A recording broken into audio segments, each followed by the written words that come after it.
Hi there. Thanks for joining me and welcome to this IELTS reading preparation lesson. Today, I'm going to give you an overview of the IELTS reading exam, specifically focusing on the academic exam.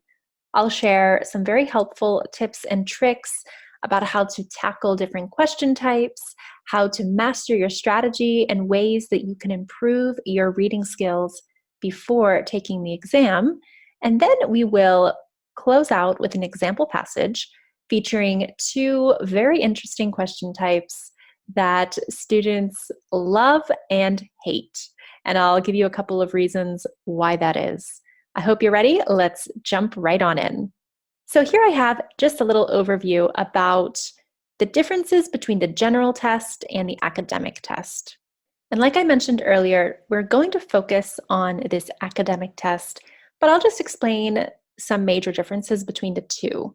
The major difference lies in the topics of the readings in the general reading test and the academic reading test. So if you're taking the general test, your reading excerpts are going to be related to companies or things you would find in everyday life, like hotel advertisements or company policies. Again, things that you would see on a day-to-day basis. In the academic test, on the other hand, your readings are going to be from scientific journals, perhaps some articles from newspapers or books. And the main theme is that these would be great for university study, undergraduate or graduate research, and they're a bit more intense, I think is a good word, because they require a lot of attention, and this is not reading for pleasure, the academic test.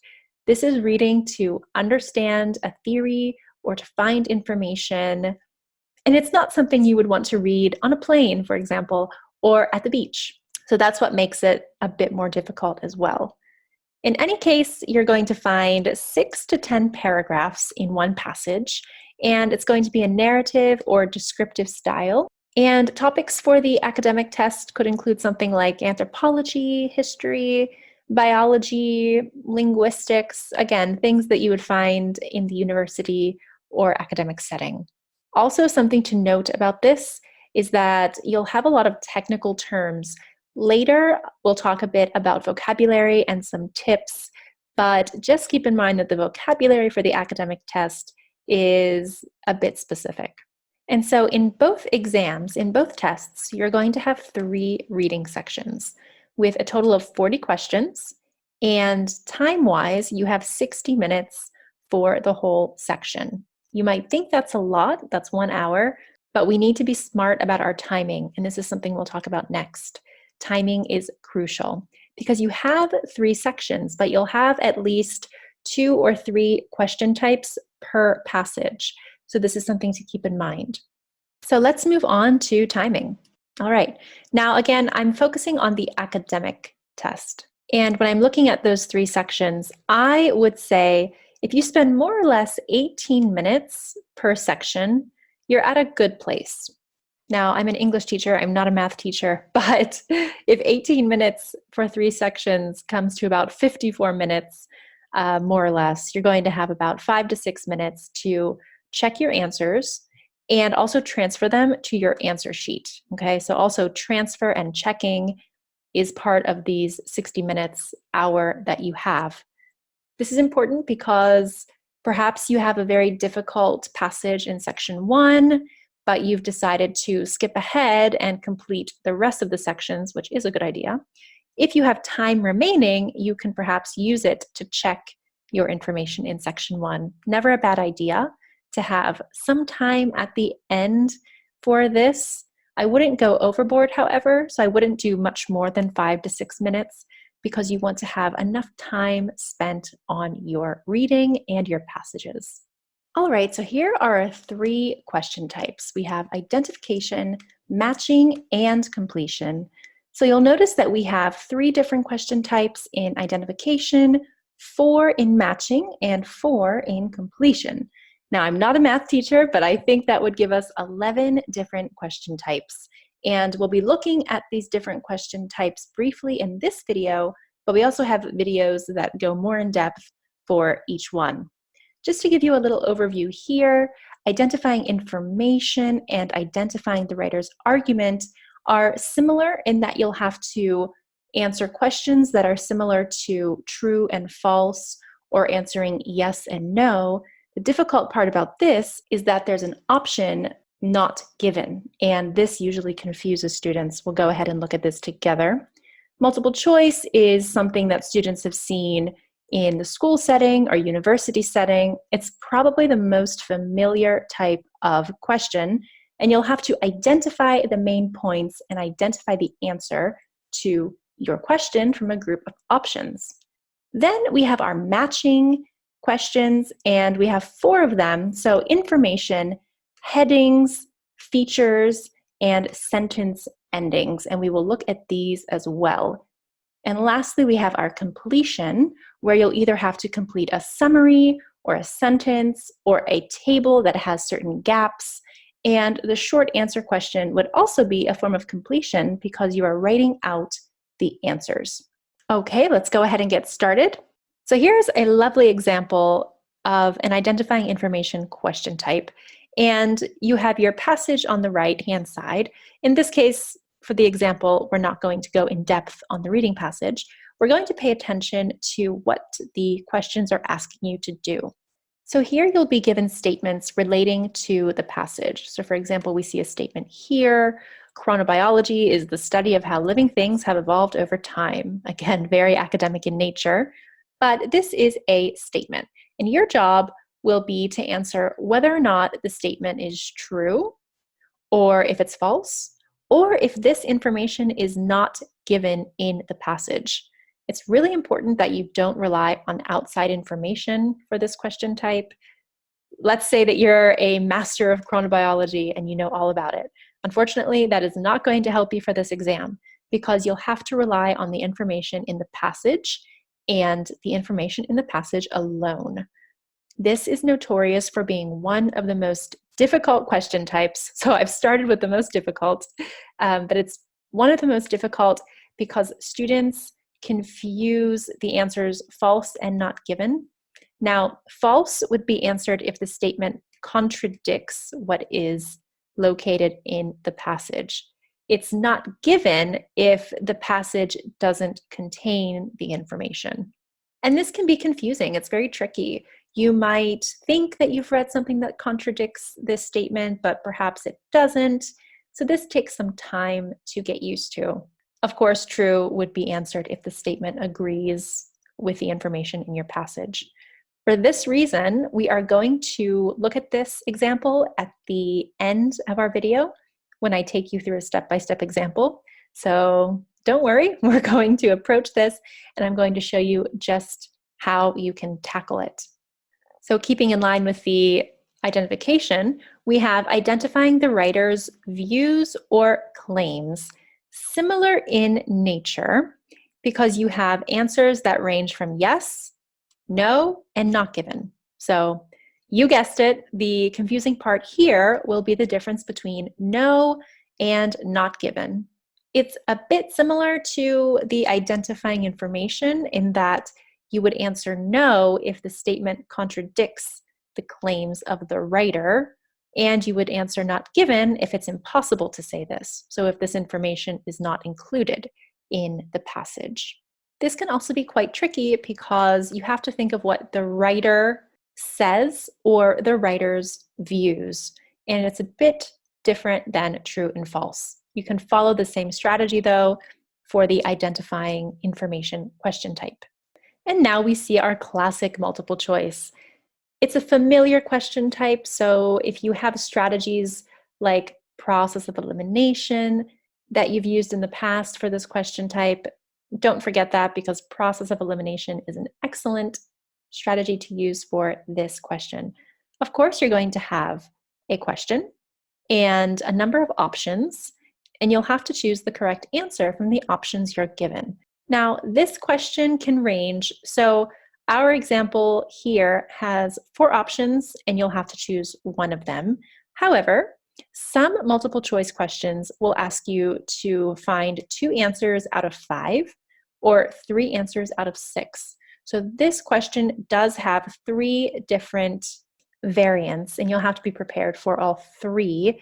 The strategy is the same. You'll want to use your process of elimination, read everything clearly, and underline your keywords. Again, we'll talk about strategy later on, but just be aware that you'll have to choose the best option from a selection.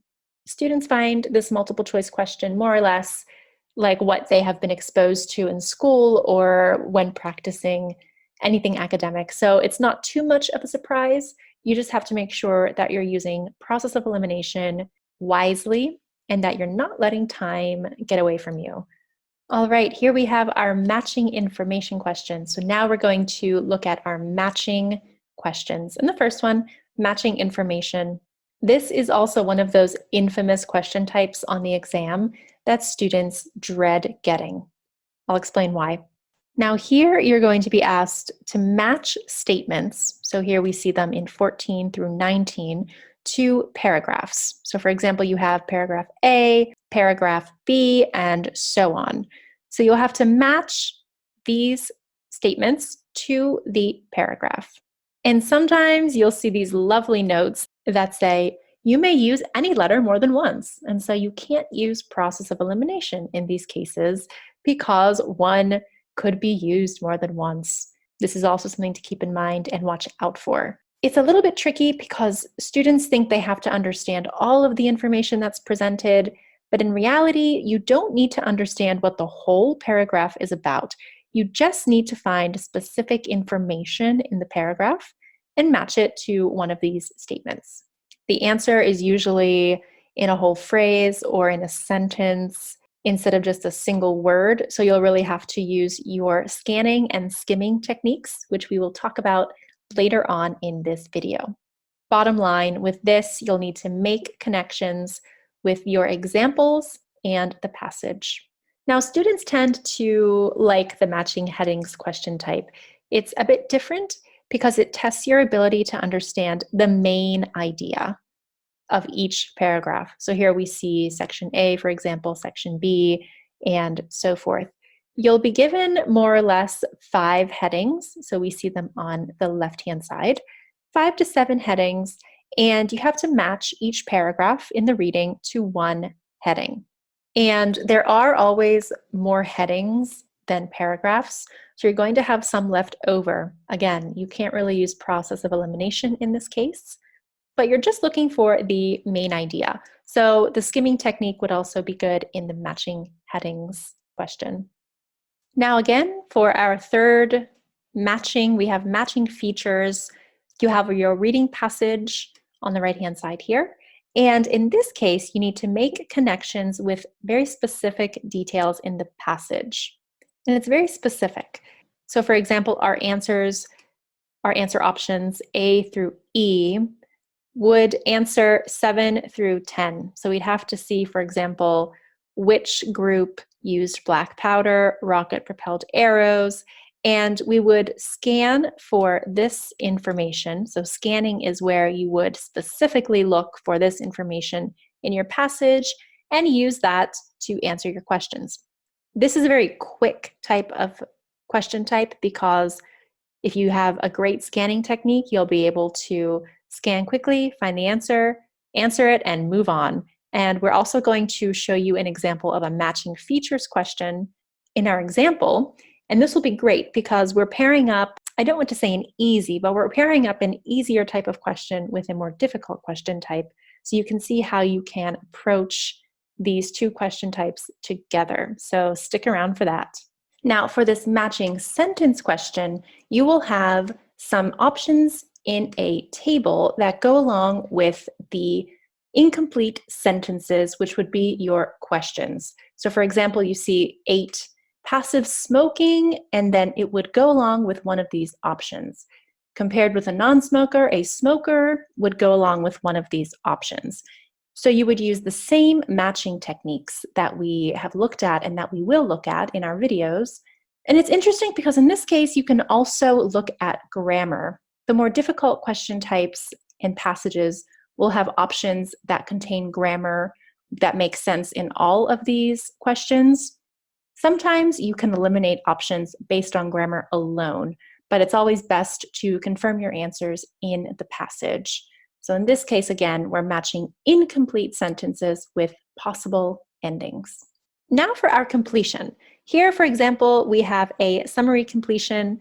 It's very straightforward. You have to complete a summary based on information in the passage. And I've included a summary here with a text box below. Sometimes your summary completion questions will have a text box. Other times, you'll have to find the information and words directly from the passage. So this will not always be an option. This will not always be included in your summary completion. The strategy is the same though, and you do have to watch out for these text boxes because it's rare that the passages themselves will have these very specific words. You might have a different form of the word. So for example, instead of descriptivists, which explains a person or a group of people, you might have the idea, so descriptivism, or you might have the theory. Something to watch out for. If you don't have a text box, you won't necessarily get confused with these different types of words. And then similar to summary completion is a table completion. And so this is also very straightforward in that you have a table with columns, rows. In this case, we're looking at species, something French, something Spanish, and South African ball, quite specific here. And we just have to fill in this table based on information in the passage. It is interesting to note that with any type of completion question, if you don't have a word box, the directions will specify how many words you must or mustn't write. So this case, it says choose no more than 3 words. And that means I cannot write more than 3 words. It also means that my answer could be 1 word or 2 words, as you see here. It's a bit tricky, but you know that you cannot write more than 3 words. So the options will vary. It always depends on the instructions at hand. Always keep in mind that a number would also be considered a word. We get really detailed about this in our table completion lesson, so go ahead and have a look at that as well. And now we have our sentence completion. In this case, we are completing sentences that we see here with gap fills with information found in our lovely passage. Here, another example, it says no more than 3 words can be used for filling out these answers. So that's also something to keep in mind. Again, they could change. So it could be 1 word only, no more than 2 words and a number, or no more than 3 words. So do make sure to read that. These types of questions are just as much vocabulary tests as they are reading tests because they require you to be aware of paraphrasing and synonyms, so different ways to repeat a sentence or words with the same or very similar meanings. Because if this sentence were included in the passage, it would be far too easy. And this test is also going to analyze your critical thinking skills, comprehension, paraphrasing, synonyms, and so you'll have to be aware of different ways to say these various sentences. And now we have our short answer. This is also a completion question because you have to write out your answers. Again, we have our example of no more than 3 words for each answer. And you'll just have to either complete a sentence or answer a question. And in this case, you would be answering questions. So you would see for number 3, for example, during which decade were lifestyle risks seen as the major contributions to poor health? And already the fact that you see decade, you know that you probably have to write a number. And so a number also would count as a word. So 1 number would be 1 word. Usually these types of questions are paired up with factual information. So you're not going to have to think about the writer's views or his or her opinions when doing these question types. All right, so that was our overview of question types.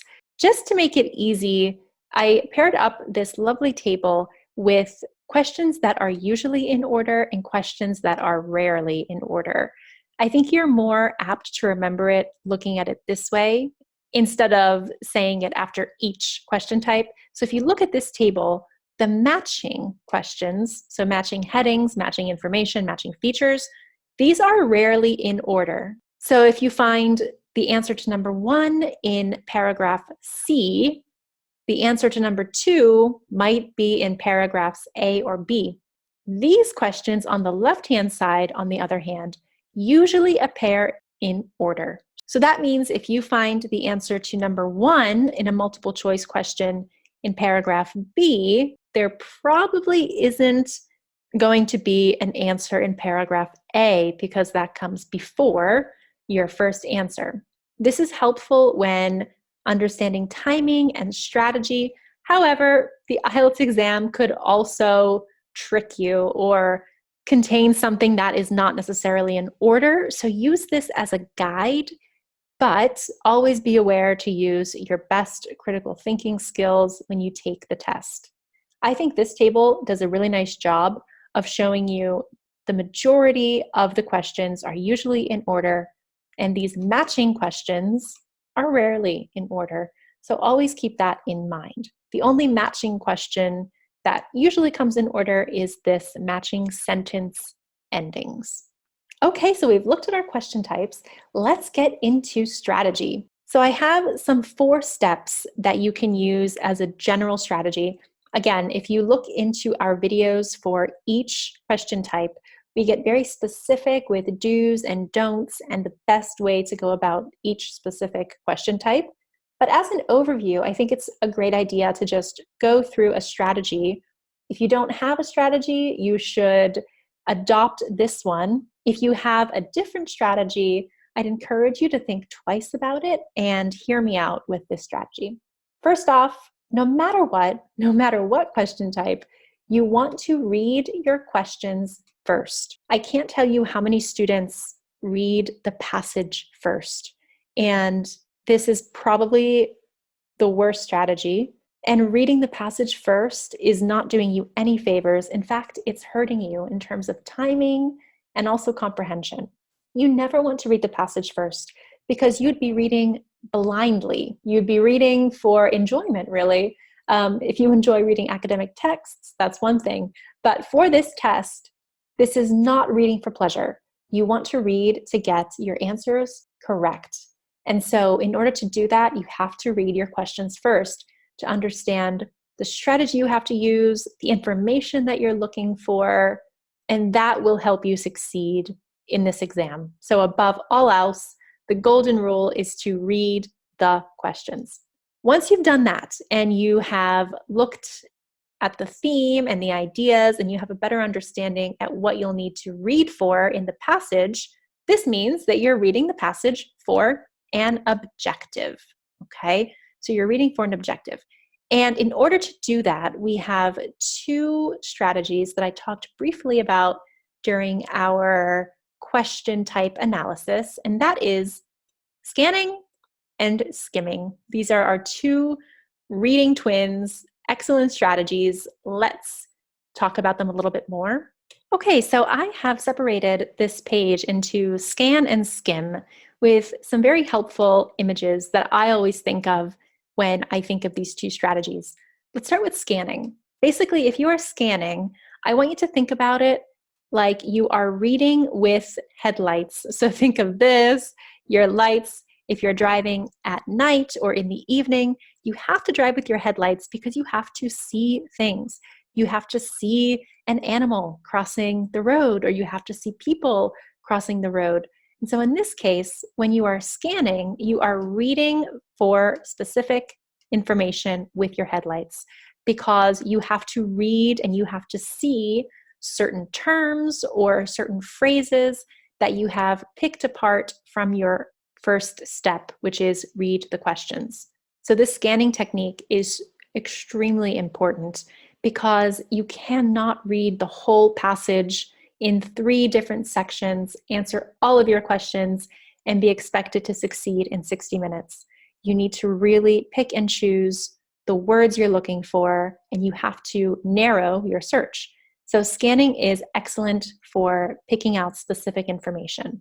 Then you have skimming, which is different.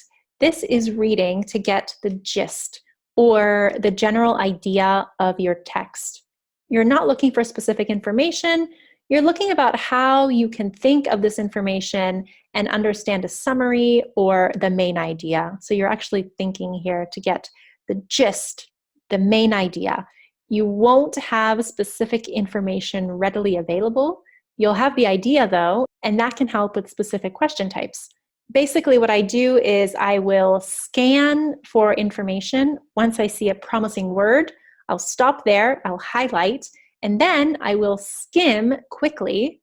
Again, I'm not reading for pleasure. I'm reading quickly in order to get a gist or to understand what I am reading in a general sense.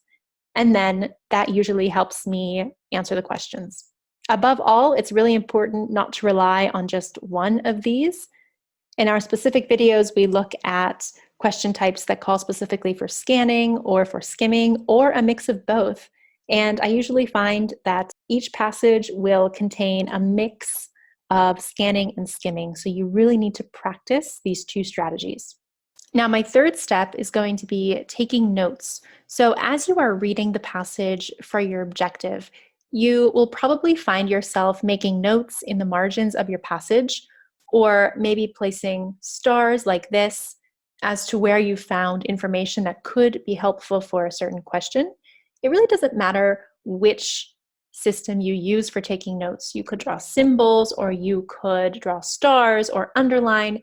The important thing is that you are referencing areas of the text that will help you answer your question. It's really important because if you read something and then you think to yourself, oh, that's an excellent sentence for this question I have, and then you keep on reading, it's going to be very difficult for you to return to that specific sentence, and it's going to take a lot of your time. So use your note-taking system, whichever type you prefer. Just make sure you do it. And then after that, the last step, the last thing to do is to answer wisely. Very important word here. Answer wisely. You are going to understand the question, read for an objective, take your notes, use all of that information to the best of your ability, and answer wisely. And answering wisely is very important for your final score. So here we are with scoring. And like I said earlier, each question is worth 1 point. And that's why it's in your favor to know which question types are easiest for you so that you can start there. Nobody said you have to start with section 1 and finish with section 3. You can pick and choose. And that's why practice is so important. You can know where to begin and use it as a map. Now, the IELTS academic reading test scores can vary. We don't know their exact methodology for scoring. Don't worry too much about that. Just keep this handy table in mind. So the 9 band score is the highest score you can get. That would place you at 39 to 40 questions correct. So you have 40 questions to begin with. If you're getting a 9, that means you have perhaps 1 error. And the list goes down from there. Every time you practice, you should be keeping track of your scores for your different question types. And honestly, think of it as you are an athlete. So you are tracking your best times, you're understanding your best strategies, your best question types. It's actually really fun, and you can see your growth and your improvement over time. Now, these are just general tips and tricks that are good for either the academic test or the general test, or really just improving your English in general. However, these are great for the reading test. Of course, the best tip that I can think of is to read, and read some more, even when you can't any longer. And what I mean by this is just reading anything you can get your hands on. Magazines, newspapers, books, subtitles even of films or documentaries. Read everything. This will get you into the habit of reading in English. It will get you into the habit of being exposed to different words. And it goes along really well with tip number 2, which is improve your vocabulary. The more you read, the more you're going to improve your vocabulary. I find a really good way to do this is to read, and then when you come across a new word, make a tiny flashcard or write down the word with a definition. I think using flashcards is an excellent way to do this because on one side of the flashcard, you could write the word in English. On the back, you could write the definition. And then once you have a nice amount of cards, you can play a memory type of game and lay all your cards out on the table with the word facing up. Once you have the definition, you can put that card away and consider it one of your new words that you can use and understand. So it's really important to revisit anything you can read and new words. And lastly, practice makes perfect, like with anything in life. So the more you read, the more you practice, the more you'll feel comfortable with the exam, and the more you practice different passages and different question types and different mock exams, the better your outcome will be. Okay, now I don't want you to get nervous and I don't want you to develop any sort of bias against certain question types, but we've separated them into levels of difficulty. So we have easy, medium, and difficult. This is just based on data and student feedback, but normally the matching headings questions and the short answer questions tend to be easiest for students because these questions require the least amount of reading. So students are able to scan quickly, find their answers, and then move on. On the other hand, these three questions, identifying information, identifying writer's claims, and matching information, are known as those difficult questions because it requires a lot of reading, both scanning and skimming. And of course, with these two famous question types, there is the confusion between not given and no for writer's claims and not given and false for identifying information. So just be aware of this. The other questions are basically medium in difficulty. They are your standard test questions and things that you can expect from academic reading and academic questions. Just be aware of this. It might be different for you, or you might find that you agree with this table.